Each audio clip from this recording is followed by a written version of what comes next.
मित्रांनो, आपण जेव्हा मंदिरात जातो तेव्हा देवाला प्रदक्षिणा नक्की घालतो, पण प्रदक्षिणा ही फक्त चालण्याची क्रिया नाही, तर ती आपल्या जीवनाच्या केंद्रस्थानी देवाला ठेवण्याची एक साधना आहे.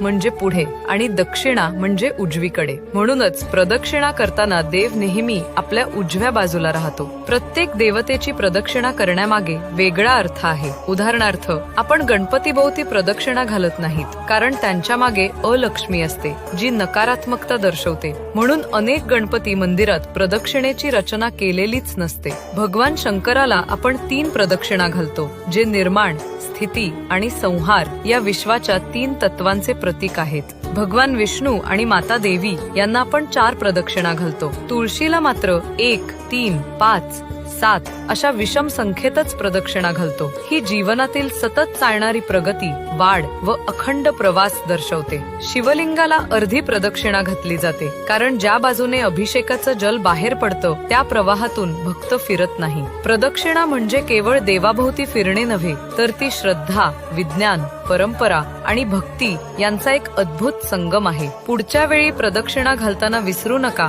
की तुम्ही फक्त देवाभोवती फिरत नाही, तर तुमचं संपूर्ण जीवन देवाभोवती